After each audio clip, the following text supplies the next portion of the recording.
Antonio Rüdiger vit peut-être ses derniers mois au Real Madrid. D'après le média allemand Sport Bild, le club aurait pris sa décision. Pas de prolongation pour le défenseur allemand, dont le contrat expire en juin prochain. Une page est sur le point de se tourner à la Casablanca, et elle concerne l'un des défenseurs les plus respectés d'Europe. Arrivé libre à l'été 2022 après 5 saisons à Chelsea, Rüdiger avait tout pour s'imposer durablement à Madrid. Charisme, puissance, mental de fer, il incarnait parfaitement ce que le Real aime chez ses joueurs, de la grinta et du caractère. Dès ses débuts, il s'était imposé comme un cadre, un véritable guerrier aux côtés de Militao et d'Alaba. Mais depuis un an, les blessures se sont enchaînées, jusqu'à freiner net sa progression. Cette saison, il n'a disputé qu'un seul match de Liga avant de se blesser aux ischios en août. Son retour n'est pas attendu avant la mi-décembre, et ce n'est pas la première fois. Déjà en début d'année, il avait manqué plusieurs mois de compétition. Ces pépins à répétition ont fini par peser lourd dans les plans du Real, et surtout dans l'esprit du nouvel entraîneur, Xabi Alonso. Car selon Sport Bild, Alonso n'est plus convaincu. Pour lui, Rüdiger n'offre plus les garanties physiques nécessaires pour tenir la défense madrilène. Et dans un club comme le Real, où la performance est une obligation, pas une option, la patience a ses limites. Le coach espagnol veut une défense plus jeune,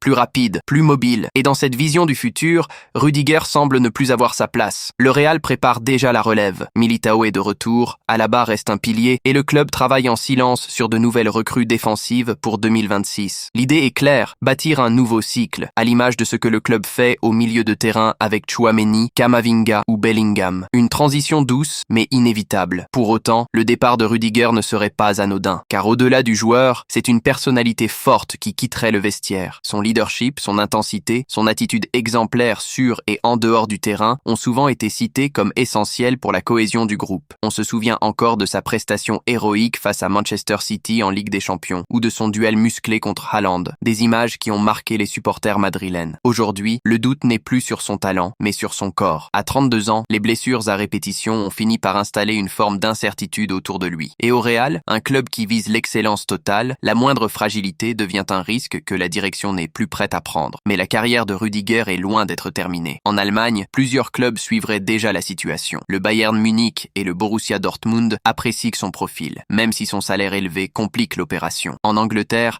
un retour en Premier League reste une option crédible. Chelsea garde un bon souvenir de lui et certains clubs ambitieux pourraient le relancer. Enfin, l'Arabie Saoudite surveille le dossier de près. Avec la vague de stars européennes parties là-bas, Rüdiger pourrait recevoir une offre difficile à refuser pour un dernier grand défi. Cette situation révèle aussi un changement d'époque au Real Madrid. Après les départs annoncés de Kroos et Modric, la possible sortie de Rüdiger illustre une nouvelle philosophie. Rajeunir l'effectif, préparer la décennie suivante et construire une équipe autour de talents émergents. Le Real ne veut plus d'une dépendance au cadre trentenaire, aussi précieux soit-il. Rüdiger laisserait derrière lui l'image d'un combattant, d'un joueur toujours prêt à donner plus que 100% sur le terrain. Un défenseur au mental de fer, capable d'élever son niveau dans les plus grands rendez-vous. S'il s'en va, ce sera sans drame ni scandale, mais avec le respect de tout un club et de millions de fans. Alors, cette saison pourrait être sa dernière chance de briller une dernière fois sous le maillot blanc, revenir de blessure, retrouver sa place, prouver qu'il a encore sa place au sommet. Et s'il réussissait, peut-être que cette histoire, que tout le monde croit terminée, pourrait encore réserver une surprise. Et toi, que penses-tu de cette décision du Real? Est-ce la bonne stratégie pour préparer l'avenir ou une erreur de plus, celle de se séparer trop vite d'un joueur d'expérience encore capable de tout donner sur le terrain? Dis-le moi en commentaire.